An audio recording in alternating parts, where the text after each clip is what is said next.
Okay, guys, we're back. So what I want to do is I want to take the first wrap off or out of the grate or out of the tub. I am sorry, guys. I'm all over the place today. And then what I want to do is I want to strain it out. And we're going to come back with that signature, but I want to just give it a nice pressing overnight. And the key areas that I want to press, and I'm rolling a piece of Hollytex on the side. We got a lot of clocks going on here. This is one crazy area, one crazy household that you guys are listening to. We got clocks going. We got Cuckoo and Westminster going. I don't like the way that rolled. I'm going to do it again. Okay, I'm going to do it nicely. And then we're going to flip it around. We're going to flip it around. And we are going to then strain it out from the reverso, or the reverse side. I want to be fancy saying reverso, not the reverse side. Here we go. Let's flip it. We have the cover and a nice, or the first wrap between two pieces of Hollytex, just like I want. And then in fact, what I want to do, this is the area where the signature was with the ink. Let's see if we can get some ink up with capillary action with the paper towel. Let's use my strain, my spoon, and I'm just going to give it a little massaging just like this. Nothing crazy. Okay, let's take a look. Nothing came up, which is fine. Now what I want to do is I want to take this piece off nice and gentle, just like this.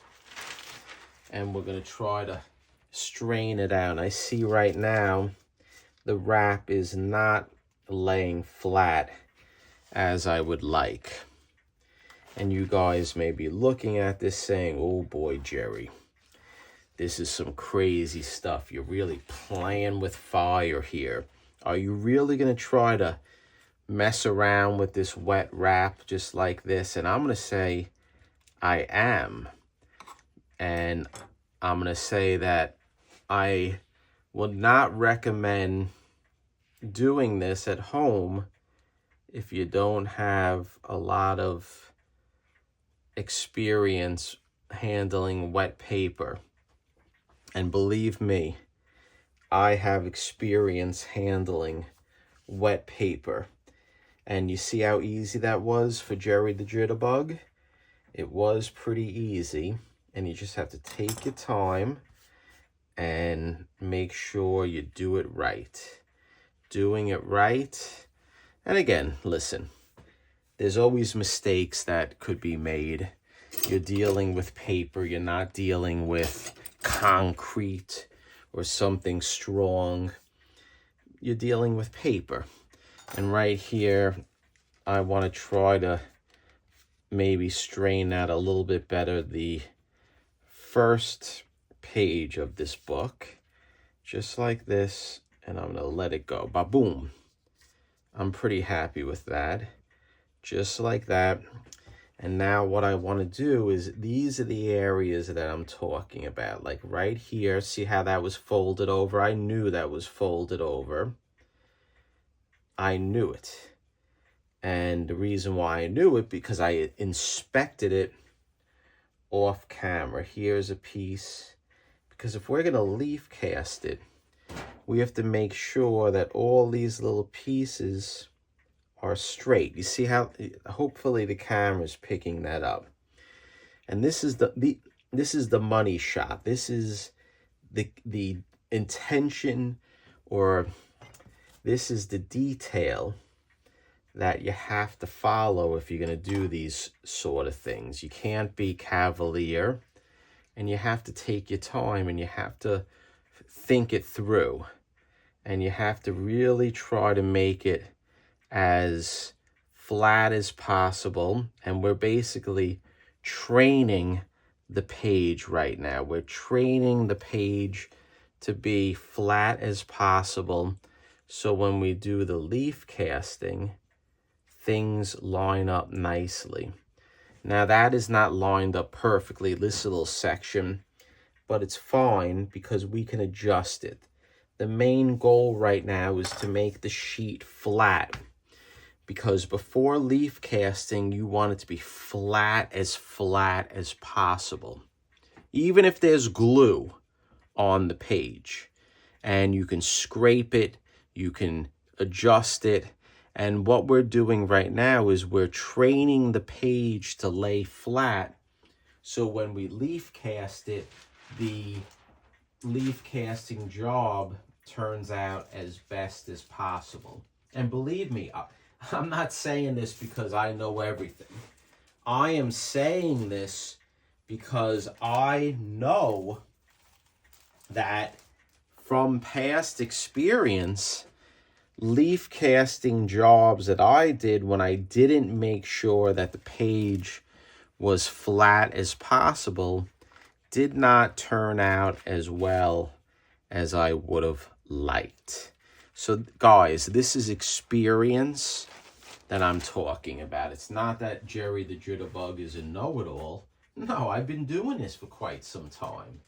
And by doing it for quite some time, I learned what to do, what not to do. In fact, I'm still learning to this day. So by treating the wrap before you leaf cast, you're going to get a better result, okay? And it's something that I learned through mistakes. It's something that I learned by doing it.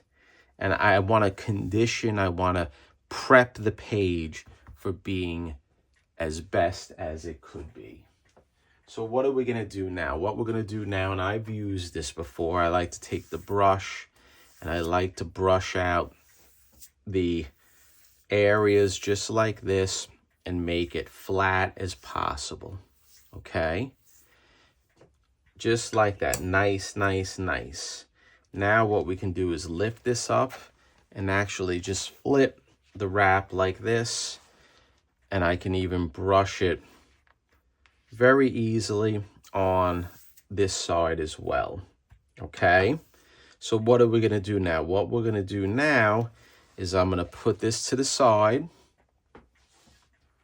Okay? We're going to get my mat, my Blick mat. Blick Art Supply is a good art supply. It's a local art supply there, I think, across the country. But I like to use them for my specialized needs in things that I pick up for the channel and for working on the books. And now we're going to take off to the side one of my shelving units, just like this. And we're going to put it down. And again, if you watch the channel, you know exactly what I am doing. And then what we're going to do is I'm going to take some fresh paper towels. Excuse me. I want to increase my stock value in Bounty, which I don't have any stock in Bounty, but that's just a joke. And then what we're going to do is we're going to put the first wrap down just like this, look at it and say, you know what, it looks pretty good. And I made a mistake because I missed putting my piece of plastic down. I always do this first. It's something that allows you to maneuver the wrap better and easier. And people may be asking, why are you doing this again? Well, this is going to be a multi-step process for this beautiful first wrap. We have to treat this with respect. And if I have to work a lot harder to make it look better, that's no problem to me. I'm a workaholic, guys. Now, I work way in excess of 40 hours a week in my job. Probably 50 hours. I work 6 days a week. And when I do this type of stuff, I work very hard on this too. Work will make things better. The more you work, I feel, the better it is in life. And you just have to hustle. So I think we're going to end this. And I'm going to put this in Big Bertha right now, the bookbinding / copy press. And we're going to let it dry under compression overnight. And then hopefully maybe some of those inks will come up for the signature. If not, I'm going to do the whole process again. Okay? So I hope you enjoyed the upload. If you are not subscribed to the channel, hit that sub button. I don't even want to look at the time that this upload is because I have a feeling this is going to be a long one. But hey, what am I going to do? Hay is for horses. Sometimes you have to make long ones to show you the step-by-step process of conserving comic books. So thank you and stay tuned.